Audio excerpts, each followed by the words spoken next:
Hi my loves, welcome back to my kitchen, and we are here for another cooking video. It's going to be a lot of fun. Hopefully it'll be a little smoother than last time. You're not going to see a whole lot of me in this video just because camera angles and everything, it works best for you to be looking at the food, at the technique, at what's really going on, but I'll narrate it the whole way through.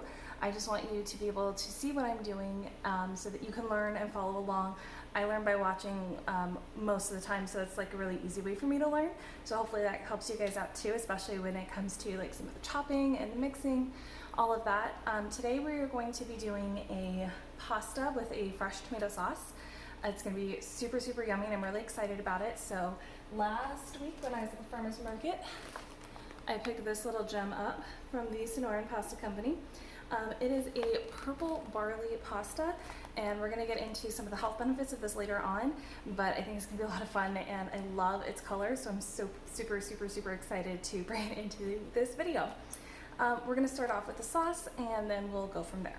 So we're going to have a lot of fun with this video, and thank you so much for watching. Okay, so I have most of my ingredients out here, most of the things that I want you to be paying attention to. I'm going to bring you in just a little closer. There we go. As you see, I have a couple of pots set up here. So this is going to be our sauce pot. Here I've got water in here. That's going to be ready for when the pasta is ready to go in, but we're going to let that go for right now.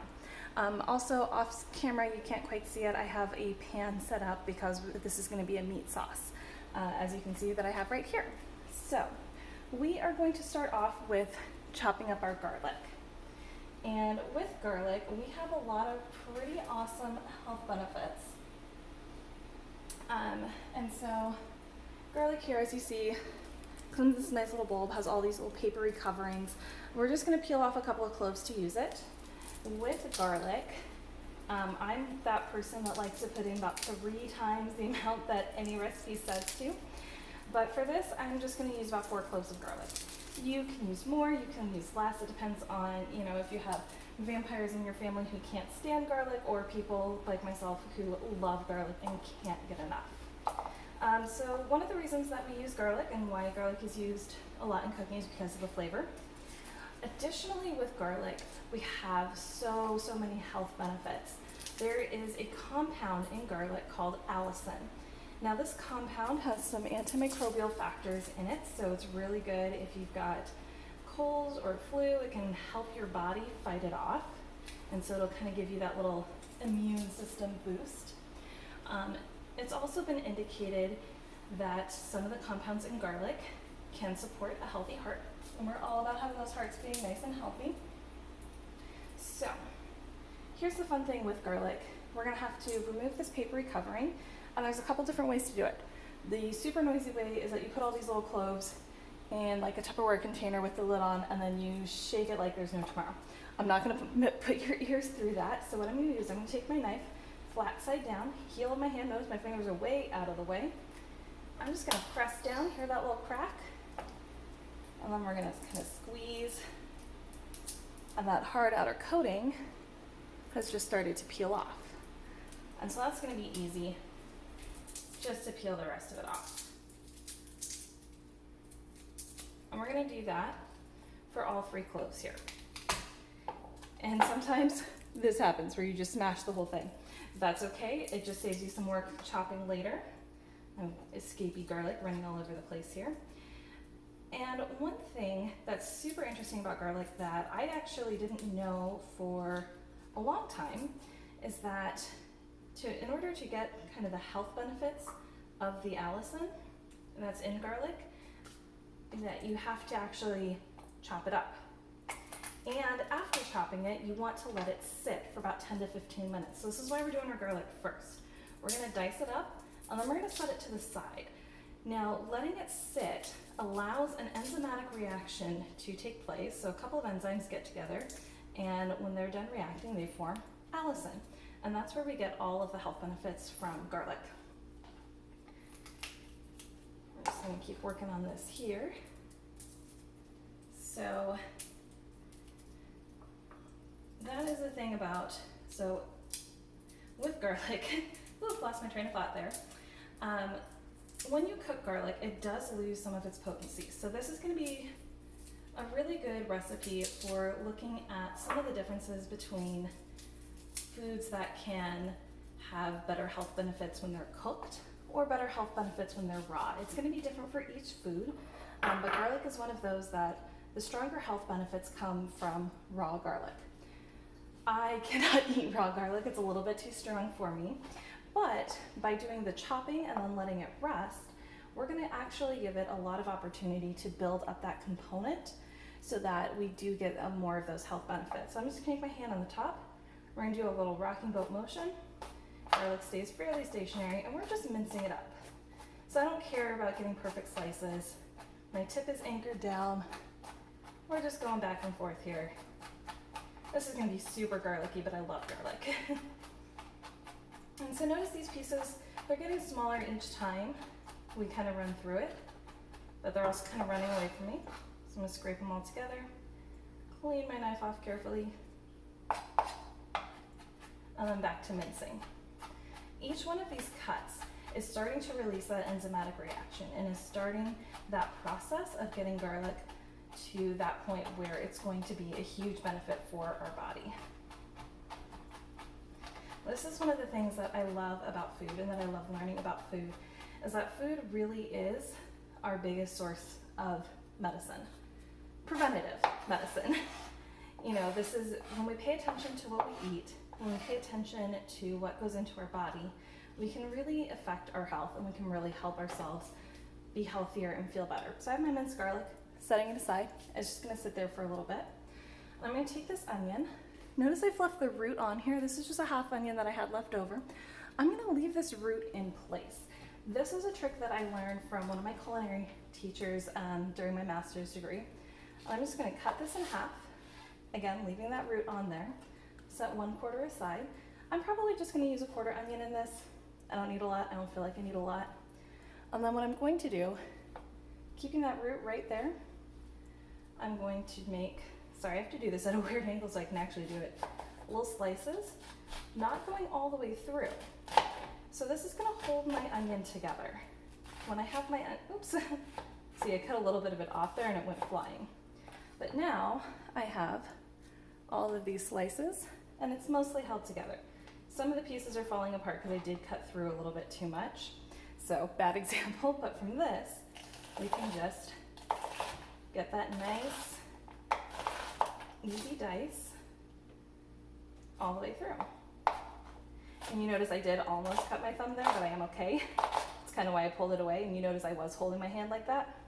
You gotta do it this way. So that is a perfect example of what not to do. There we go. So now I have a whole bunch of little pieces of onion diced up. I'm gonna set this little root ball to the side. This guy also gonna get set off to the side here. I'll cook with him later in the week. Now, onion is in the same family as garlic, so it's gonna have some of the same health benefits. But onions also have a lot of sulfurs and sulfides in them, and those sulfurs and sulfides are gonna be really helpful for heart health. So onions are actually super potent for heart health. We're gonna be looking at some blood sugar control and some blood pressure control. There we go. All right. So now I've got my onion and my garlic all chopped up. Obviously it's not been 15 minutes, so we're just gonna leave that garlic there. And we are going to start heating up some oil in the pan. So I'm gonna start this with coconut oil. I just have this here. Now you notice it's liquid, that's because I live in Arizona and it's hot. So with that coconut oil, I'm just gonna pour a little bit in the pan, maybe about a teaspoon or a tablespoon, not too much. The reason why I'm using coconut oil and not olive oil, coconut oil has a higher smoking point. So what that means is that with the coconut oil, if it gets heated to a higher temperature, it can go higher before it starts to smoke. When oil starts to smoke, some reactions happen, and so when you're taking like a healthy cooking oil, like olive oil, coconut oil, avocado oil, one of those more omega-3 oriented oils, if you heat it to that smoking point, a reaction starts to happen where the healthy fats start to be converted and go, it's called rancification. So it starts to go a little bit bad, if you will. And So with olive oil, it's usually not best for high heat cooking because it has a lower smoking point. So you're gonna hit that and you're gonna lose all of the health benefits of that olive oil when you hit that smoke point. Coconut oil, on the other hand, also fairly flavorless, or you can use avocado oil if you're not if a coconut oil isn't your jam. Avocado oil is also great. You can heat it to a higher temperature before you start having those same problems. So we've got our oil heating, and we're just gonna wait for it a little bit. And while I'm waiting, you notice I have this gorgeous rosemary here. It's a little dried out because it's just been sitting in my fridge waiting to be used. So I'm gonna take some of it and I'm just gonna pull little bits off. I'm just gonna grab some of these, and I'm gonna use this in my sauce. Now, rosemary, herbs are often a good source of a lot of your trace minerals. And so those trace minerals are going to help support your body and your bone health. But also with rosemary oil, so the essential oil of rosemary has been shown to help with memory and concentration. So when I was in school, everybody would have like little sprigs of rosemary or bottles of rosemary essential oil while they were studying for finals. Or we'd have sprigs of rosemary in the windows while we were taking finals. I'm just gonna dice this up so we have it for some seasoning. All right, got that all taken care of. You just have all these little piles. I gotta clear something off of here soon so I can keep prepping and keep working. So again, we're gonna set the rosemary aside. Now I have my hand over here kind of feeling the heat, and it's getting a little bit hot, which is good. So I'm gonna take a little piece of onion. I'm just gonna drop it in. And it doesn't sizzle yet, so that means the oil's not quite where I want it. I'm just gonna play with that there. I'm gonna add a little bit more heat because I want it to get there quicker. So we're going to do a whole little process there. Now while I'm getting that going, I'm also gonna start heating up my pan that I'm gonna try to help you guys see over there. So that pan right there, that is gonna have my meat in it. So the meat that I'm using is just, have to get it right side up, just ground beef. Sorry, it's super blurry. That's not wanting to focus on it. So I'm sorry. So this is ground beef from a local rancher here. They're called Double Check Ranch, and they really believe in making this, meat raising and butchering a natural process. So I've gone on their website, I've talked to their people at the farmers market, and their mission really is to have as natural as possible for these animals. So you have these huge acres of land. Their cows are pasture raised. So there is a difference between like grass fed and pasture raised, and we could spend a whole 3 hours talking about all of the different grades of food and meat. But with these pasture raised, they've never seen, a feedlot. They've never been in that situation where they are cramped together. They've been out roaming in the pastures, in their herds, in their normal social structures. And so they've really lived a relaxed, well cared for life. And the farm itself is really supportive and really maintaining regenerative agriculture. So they are, working with the wildlife in the area rather than trying to purge the land of the wildlife. And they're keeping it natural. They have their butchery on site, so for the animals, they don't get stressed. It's all familiar sights, familiar sounds, the whole way through. It's like they're at home, which I know is not comforting for the vegans and vegetarians out there. I do understand that. And if morally you do feel, or if dietarily animal protein doesn't work for you, that's okay. You can totally leave meat out of pretty much anything that I make and substitute your own either plant-based protein, substitute beans, tofu, anything like that. So now so while we've been having this little chat, the onion that I dropped in there has started to sizzle. So we're gonna drop another one in, and it starts to sizzle immediately. So that's just kind of my gauge for the oil being hot enough that it's going to cook and not just absorb. So I'm just gonna take all my onions and drop them in.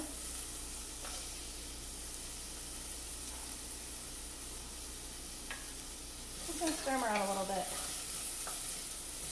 And they can just kind of sit there. Next step for building this tomato sauce, sorry, I know we said we were gonna get to the meat, but we'll do that in a second, is we're gonna chop up these tomatoes.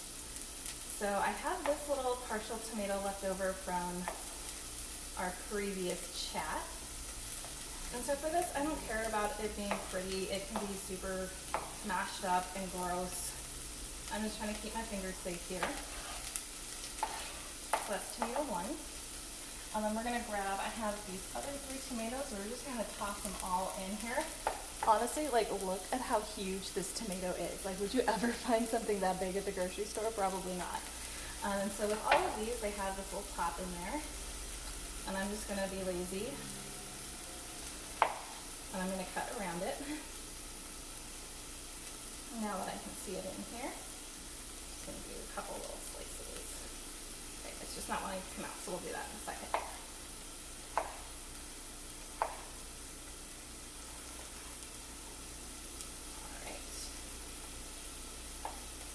And again, we're just doing a super rough chop on these tomatoes because they're going to cook down. Now, tomatoes, as we talked about earlier, they are a great source of vitamin C, so you're going to be getting a lot of that. There's also, oops, sorry, knife technique, caught myself that time. See, this is why I need you all watching me so that I am more careful with my techniques. And so with these tomatoes are one of those foods that they actually have some more health benefits when cooked.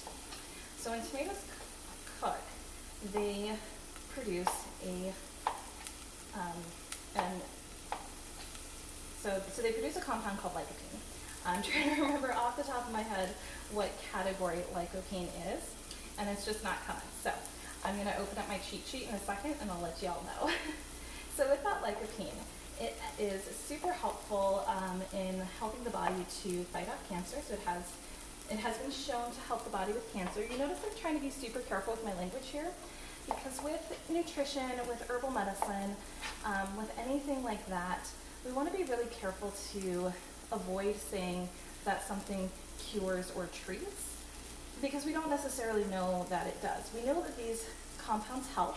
We know that these are components for a healthy diet and for helping maintain the body, but we don't always know for sure if something prevents or treats a disease. So that disclaimer being said, all of these health benefits that I'm saying, they are researched, but they've not been proven to treat a disease or to cure a disease. So I'm going to start putting some of these tomatoes in here. And I still have my heat up fairly high. And you notice this board is getting super saucy and juicy. So all of this juice is going to turn into lovely, lovely fresh tomato sauce. So again, just do a quick rough chop on those. Toss that in. So again, with our lovely tomatoes, like I said, we've got vitamin C and we've got lycopene. And the lycopene comes out when we cook the tomatoes. Tomatoes also have a good amount of fiber in them, so that's going to be another good thing to keep in mind. So we all need fiber in our diet. Keeps us happy, keeps us healthy. So again, I'm using these beautiful different colors of tomatoes. Notice how I flip that over so that I could cut straight into the flesh. If you don't have a serrated knife but can get it to where you can cut straight in the flesh, it'll be a lot safer, because that flesh will go under the knife really easily, whereas the skin tends to be a little bit tough, which is weird for such a small, soft fruit like a tomato, but it is true. So you can just hear that just bubbling away over there. This could be a nice chunky tomato sauce, which I love. Okay, so I'm probably going to leave that last little tomato because I got a lot of tomatoes in here. And it's just for me. So there's not a lot. I don't need to make a ton. I don't need to have a ton of leftovers. But if you are making for a larger amount of people, you would just want to use a little bit more of everything. You know, you can really scale it to your needs. And that's the beautiful thing about cooking. You know, you see a recipe that says it serves 4, but you have 8 people, you can double it. There's a recipe that is meant for, 10 people, but you need 5. Most of the time you can cut it in half. Of course, it's always awkward when there's things like 1 egg. You can't really half 1 egg, but you can look into doing substitutes, and then maybe that gives you an option. Okay, so I've got all of this in here. I'm gonna give it a quick stir. So I put my onions in first so that would start releasing some of the aromatics and some of the flavor. So that's what this is all about when we're talking about sauces. I'm gonna step off for a second here, rinse my hands.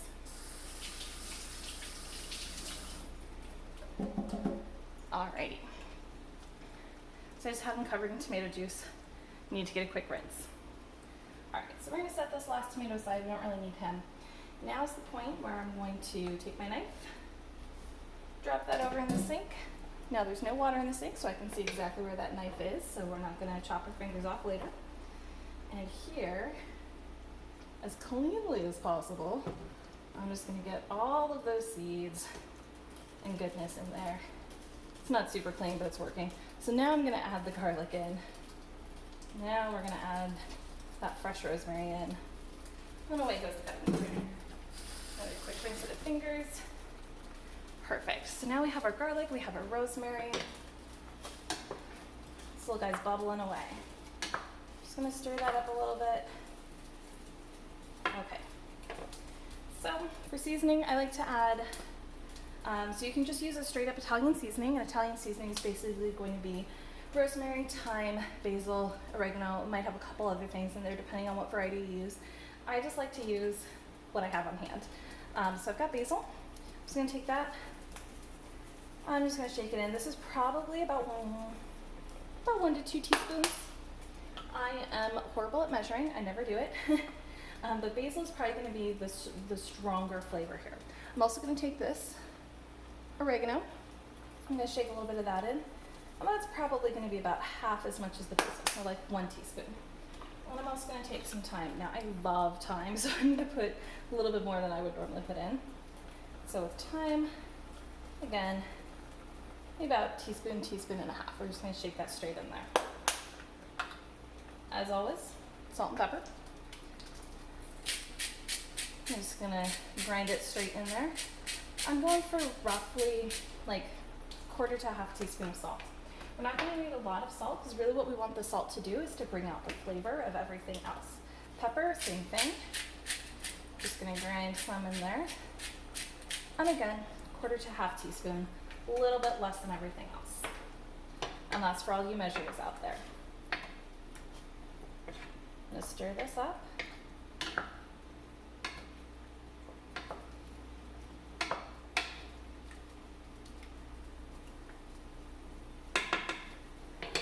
And this thing about the tomato sauce is that this is also probably could be a base for a really, really lovely soup, and I'm sure we'll make tomato soup at some point because I love tomato soup.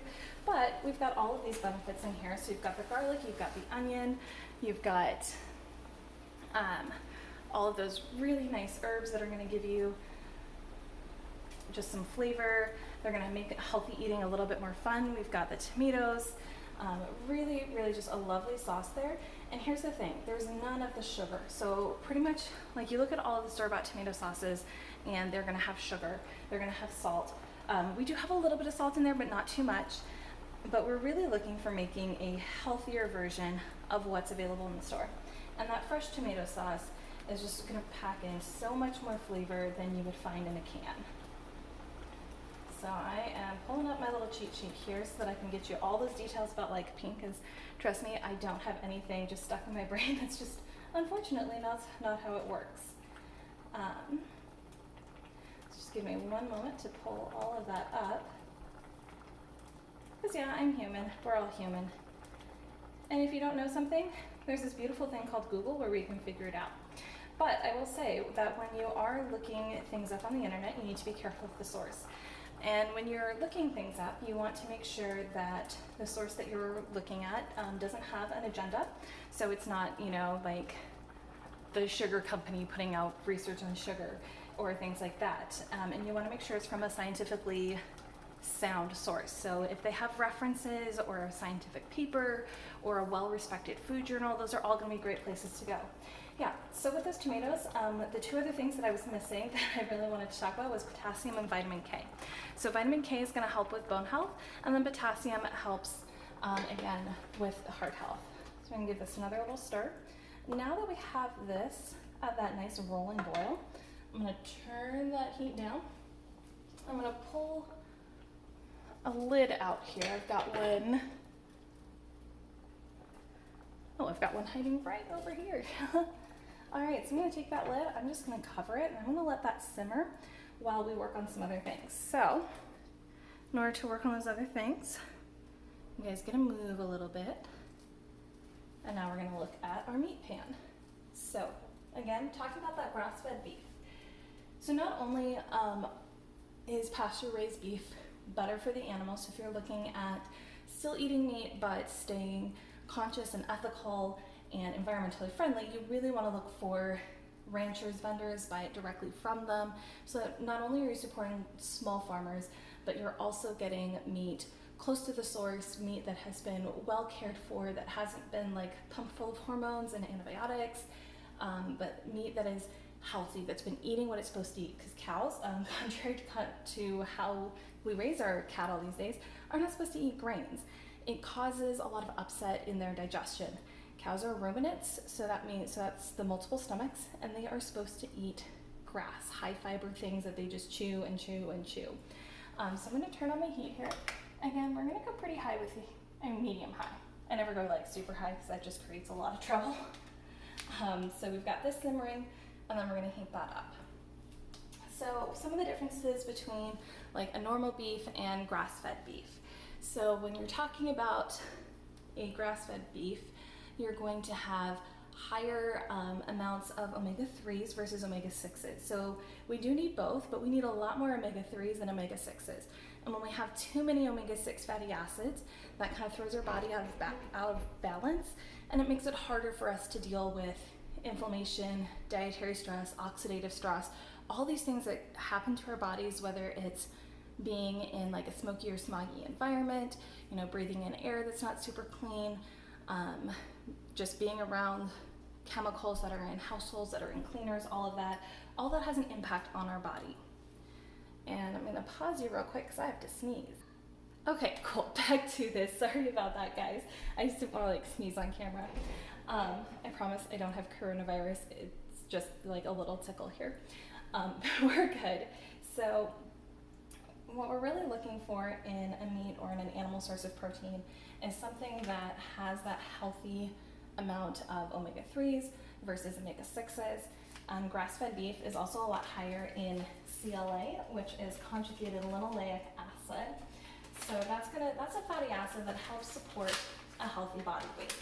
Now, it's not like a magic fat burner or anything like that, but having enough CLA is going to help your body to maintain healthy weight levels, healthy hormone regulation, and healthy in regards to dietary hormones, not necessarily other hormones, but dietary hormones.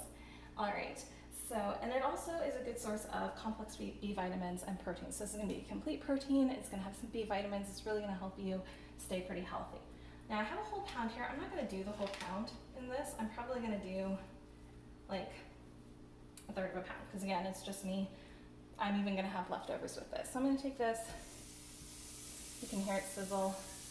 Just straight into the pan. You don't have to break it up like this. I like to. I like to get my hands dirty.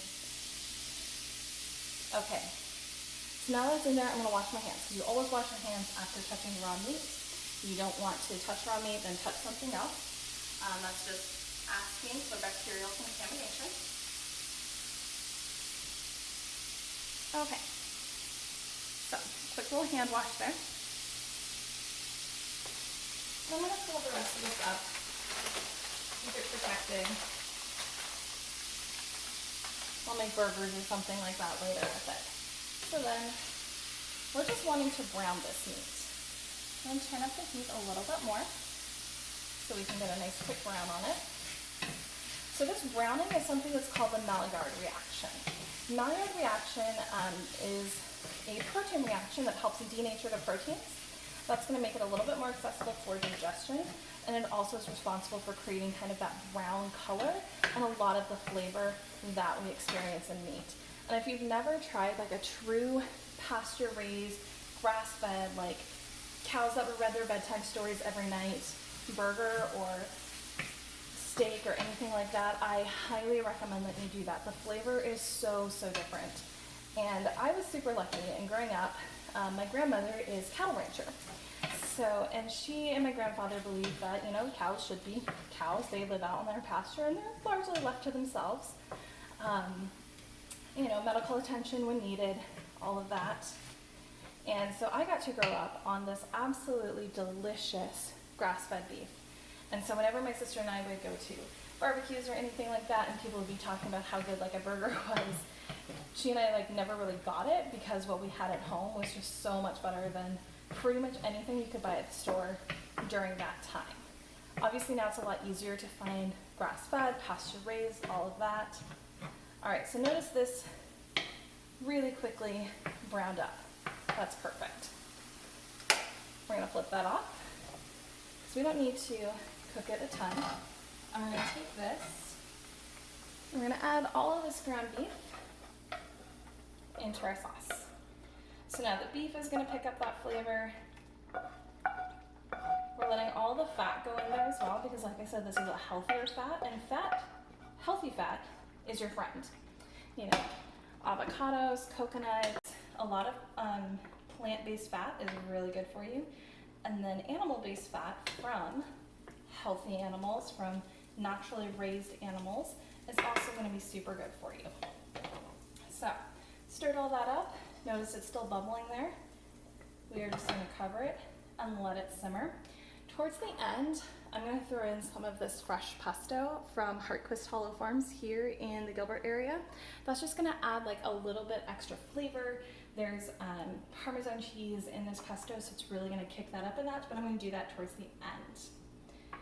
And since this sauce is gonna take a little bit, we are going to talk about the purple barley that I have here, and then we're gonna pause for a little bit, and I'm gonna wait for my sauce to be almost ready, and then we're gonna do the pasta. But we're gonna talk about that pasta first. So, since there's nothing exciting happening there, ooh. Hello friends. Okay, so we're gonna talk about this purple barley pasta. As you see here, it is super gorgeous. It looks a little bit grayish in this lighting, but it really is like a dark, deep purple. And one thing that's awesome about this pasta company is that they do a fresh dough pasta. So most pasta that you buy in stores, it's not fresh dough because it's hard, it's crunchy, it's dried out. It needs to be that way for packaging, for preserving, for staying good for longer. You notice this is fresh dough. So they make up this dough, they cut it into all the beautiful little pasta shapes, and they package it. So this package will stay good in the fridge or freezer for 2 weeks.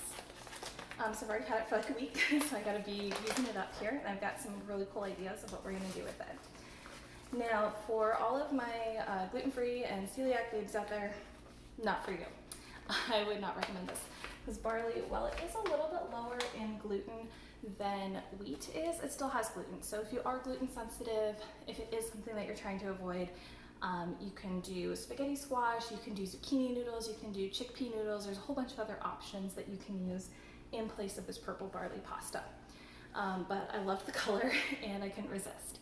And so this purple color is really indicative of anthocyanins. Anthocyanins are, again, one of those flavonoids that's going to be really beneficial for our body. Again, cancer supporting, like anti-cancer supportive properties. So it's going to help our body again take care of all of that oxidative stress, all of the free radicals that are running around your body. It helps to get rid of them, and then lowers that load on your body, which helps your body fight any cancer cell lines that might be starting, or helps them stop to begin with. So this barley pasta, barley is super high in protein. It's got great fiber.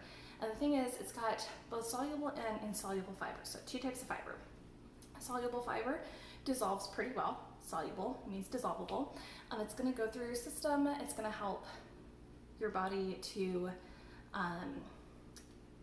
again, I'm going to check my notes because again, with both types of fiber, and all of a sudden talking to you guys, I'm super nervous. Obviously, I'm still getting comfortable with being on camera, and so I want to make sure that I have this right for you. Yes, so the soluble fiber is a source of a compound called beta-glucan. So beta-glucan is going to bind to free-floating cholesterol in your body, and it helps your body process that out. So that's why you see on cereal boxes, whole grains, part of a low cholesterol diet. It's because of that beta-glucan. It's going to be a lot better for you in something that's not hugely processed, dried out, and packaged. So you'll have, it's like the closer you can get to that whole form of the grain, the better the health benefits are from it, and the better the health benefits are from that whole grain. And then with these insoluble fiber, so the insoluble fiber doesn't digest. necessarily, not with your own digestive enzymes. It kind of forms like a little jelly mesh as it goes through your body, and it's good food for all of your gut bacteria. So we're talking about the bacteria that we're also like supporting with probiotics. This is what's considered a prebiotic. So it goes in and it's essentially food for all those little buggies that are living in your digestive system, that are helping to run your immune system, helping to run your digestion, all that kind of stuff. We need a healthy gut flora, and insoluble fiber is a huge, huge part of that. And so when they're talking about dietary fiber, it's made up of both soluble and insoluble. So you really want to pay attention to that. So if they say 14 grams of dietary fiber, but it's all one type or the other, you're not getting a balanced fiber source. So you want to try to find something that is a little bit more balanced, and that's going to support both sides of what you need, both the food for the gut bacteria and then also helping to clear your body of some of that excess cholesterol, which, by the way, we do not absorb a lot of dietary cholesterol. So that's mostly going to be coming from internal processes that create that cholesterol. And additionally, you're also going to have copper, magnesium, some of these trace minerals, vitamin B1 and vitamin B3. So that's all in this. So with this guy, we're going to take a little taste. And of course, it's a fresh dough, so it's a little bit chewy. And it has almost like a little bit of a smoky taste to it. So it's got like a lot more flavor and depth and earthiness than you would find in like a dried spaghetti or a dried macaroni or something like that. So that's one of the big reasons that I wanted to showcase this, was because it does have so many health benefits, and it is a little bit more unique, and having pasta or some kind of grain in this form is going to be better for you than like a white bread or a white, super refined spaghetti or something like that. So we're looking at how we can take food that we eat and be really conscious about the health benefits and be conscious about why we're eating what we're eating. And with that, we're going to pause for a little bit while I wait for my sauce to simmer down. So we're just simmering it down so that a lot of that kind of like juice and water steams off and leaves us with like a thicker, richer sauce. Once that's done, we're going to cook the pasta. Now the pasta is going to take way less time than like a dried pasta would, because you don't have to rehydrate it. The lady at the market said it should take like 3 to 4 minutes if your water is at a rolling boil. So I'm super excited about that. All right, so we're gonna go on pause for a little bit, and I will see you in just a second with a gorgeous tomato sauce and some pasta. Hey guys, so I made a little video faux pas, and I thought I hit play when actually I hit stop record. So we went from paused to off. And so that meant you missed the whole little bit of me cooking the pasta. So basically what I did, I'm just gonna tell you guys, because obviously I'm not gonna like remake it, because this is my dinner. So with the pasta, what I did is I just brought some water to a rolling boil. I added a little bit of salt to the water. I like to do that. I don't know if it really does anything, but it's just how I grew up doing it, so that's how I do it. So I took that, brought the pasta to a rolling boil, cooked it for about 3 or 4 minutes until it was just chewy. I don't like it to like turn to mush or to be like too super cooked, so I really prefer like al dente pasta. Drained out the water, put it into a cute little bowl. With the sauce, I had tried it a couple of times while I was waiting for it to reduce and decided it needed like a little bit more salt, a little bit more oregano, a little bit more basil, so I added those. That's something that's really important, is as you're cooking, taste your food, because you can alter and adjust. And it's always better to start off with too little than with too much, because you can always put more in. It's really hard to pick those little leaves out. Not that I've ever tried, but just so that you have an idea. You really want to add a little bit at a time, taste it, wait, see how the flavors develop, maybe add a little bit more, maybe change the ratio a little bit. Let your tongue be your guide. You'll be able to taste it and see how you really like it and what the seasonings that you really enjoy are. So then I took my pasta, put it in a bowl, scooped some sauce on top, and added a little dollop of fresh pesto. So this is our beautiful little purple pasta bowl with a fresh heirloom tomato sauce, pasture-raised beef, and local fresh pesto. Thank you guys so much for cooking with me, and hopefully we'll keep the technical faux pas to a minimum. I'm obviously just getting used to this whole filming thing, so I really appreciate your patience and understanding. And I hope you all have an absolutely wonderful night, and let me know if you have any questions, and I will do my best to answer them, or at least help you find the resources where the answers are. Bye!